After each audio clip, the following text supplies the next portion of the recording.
Você já parou para pensar na astúcia de Satanás? Já ouviu falar do laço do passarinheiro? E se eu te dissesse que esse laço pode estar armado justamente nos lugares que você considera mais seguros, como os templos religiosos? Pare um pouco e observe.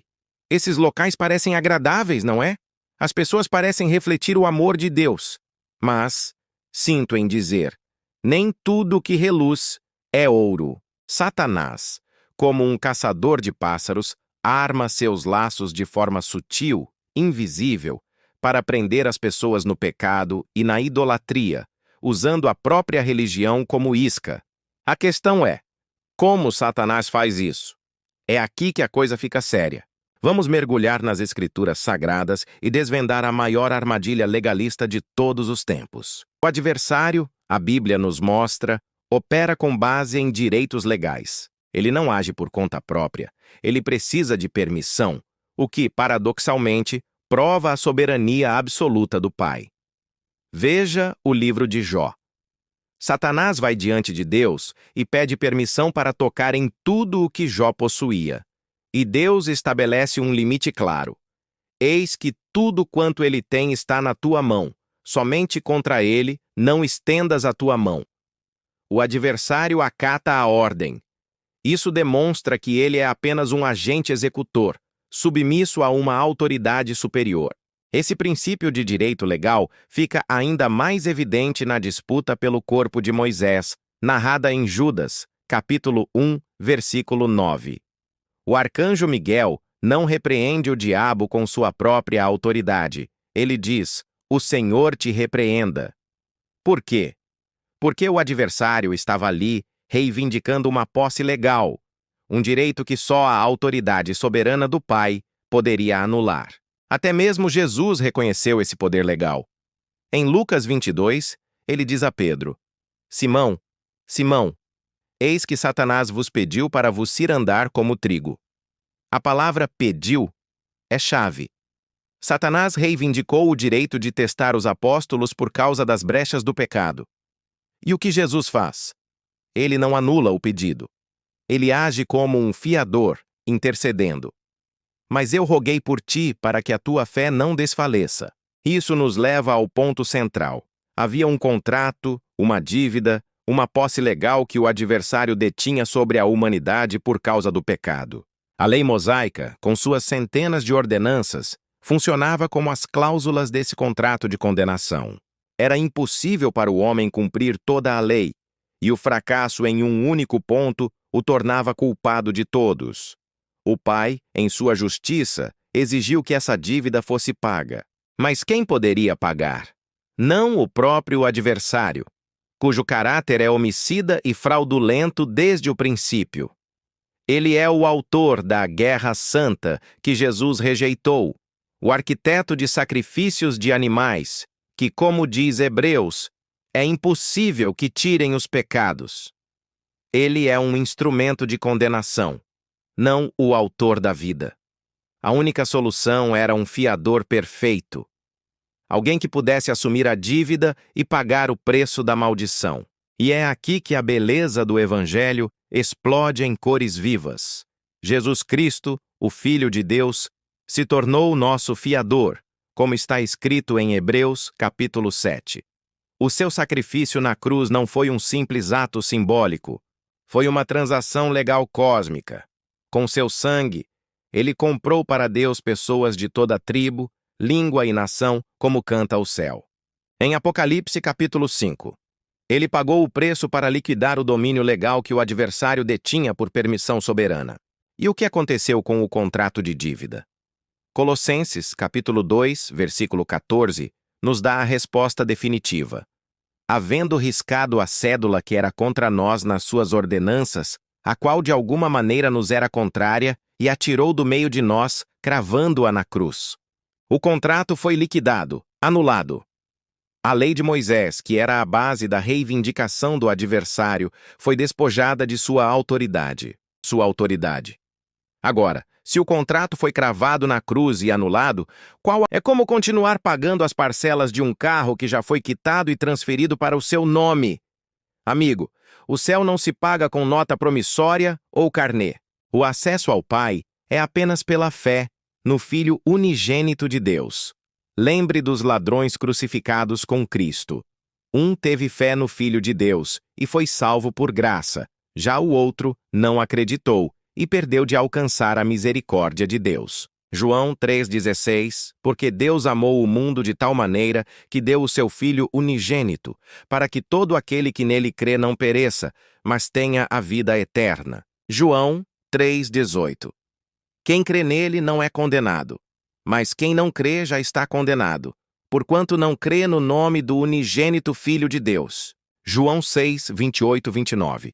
Disseram-lhe, pois, que faremos para executarmos as obras de Deus? Jesus respondeu e disse-lhes: a obra de Deus é esta, que creiais naquele que ele enviou.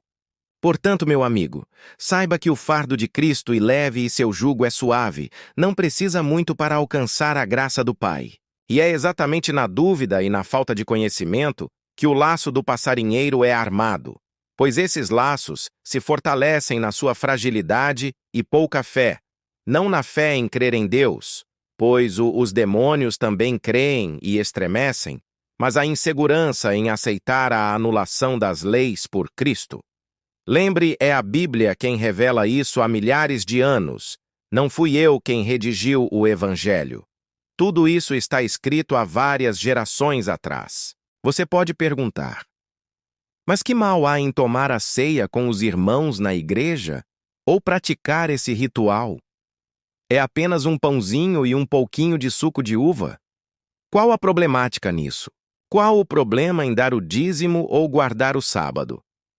O pastor da igreja fala que é para pagar a conta de energia, pois ele diz que o templo que ele construiu é a casa de Deus.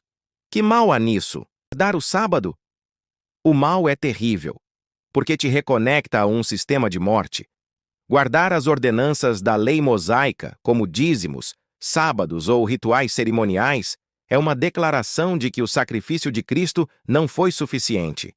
É desprezar a graça para tentar alcançar a justiça por seus próprios méritos. E a Bíblia é clara: se a justiça provém da lei, segue-se que Cristo morreu em vão, como Paulo afirma em Gálatas.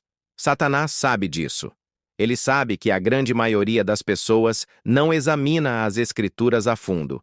Então, ele prepara seus ministros, disfarçados de anjos de luz, falsos pastores, falsos bispos, falsos apóstolos, para te convencer de que é seu dever cumprir esses mandamentos. Eles usam textos do Antigo Testamento, isolados do contexto da cruz, para te prender.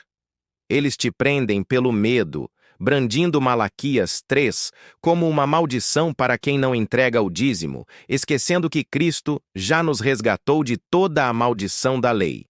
Eles te prendem pela ganância, prometendo prosperidade financeira em troca da sua fidelidade a um sistema religioso, fechando o verdadeiro reino dos céus para você, como Jesus advertiu os fariseus. Eles te prendem pela culpa, fazendo você participar de uma ceia do Senhor indignamente. Um ritual que, em vez de celebrar a liberdade, se torna um juízo porque te força a voltar para um contrato que não existe mais. Aquela última Páscoa que Jesus celebrou foi o fim de um ciclo, não o início de um novo ritual semanal ou mensal. Perceba a astúcia. Ao te convencer a guardar uma parte da lei, seja o dízimo, o sábado ou a ceia ritualística, Satanás te torna culpado por toda ela. Gálatas 5, versículo 3, é um trovão. E de novo protesto a todo homem que se deixar circuncidar, que está obrigado a guardar toda a lei. O princípio vale para qualquer ordenança da lei. Você cai da graça, você perde a salvação, você se torna um condenado, exatamente como ele. A verdadeira comunhão não está em um pedaço minúsculo de pão e um cálice simbólico, que apenas refletem o egoísmo dos sistemas religiosos. A verdadeira ceia é Cristo, vivendo em nós. A verdadeira adoração é uma vida de fé, rendida à graça que recebemos gratuitamente, não por obras, ritos ou ordenanças. O contrato foi rasgado na cruz. A dívida foi paga. O adversário foi despojado de seu poder legal sobre aqueles que estão em Cristo. Não permita que ninguém, por mais piedoso que pareça, te coloque de volta sob um jugo de escravidão.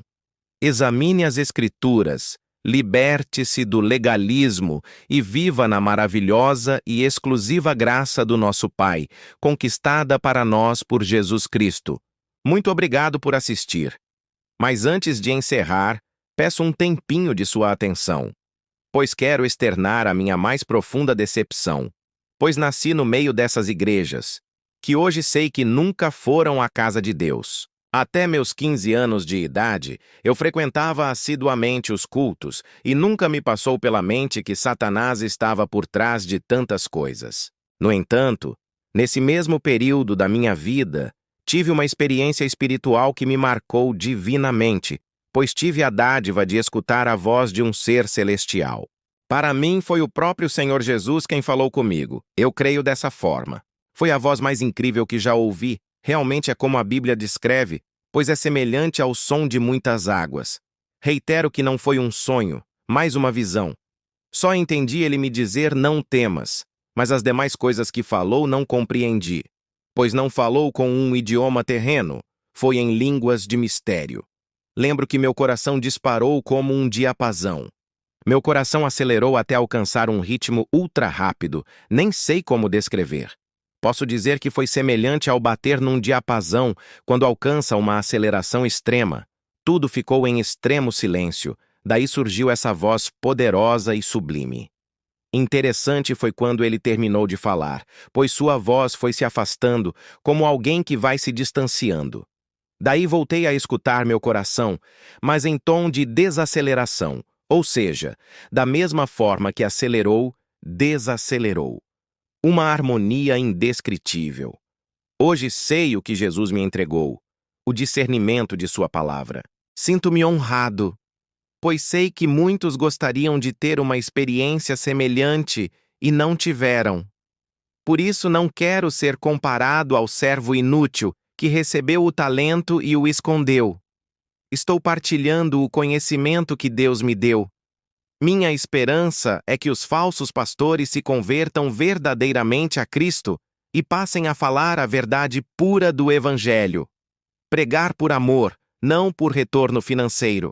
Se esta mensagem te tocou, por favor, curta este vídeo, compartilhe com alguém que precisa ouvir essa verdade e se inscreva no canal para continuarmos desvendando juntos as profundezas da Palavra de Deus. Fique na paz. Breve entrarei no assunto Ceia do Senhor, a impossibilidade humana de replicar esse rito.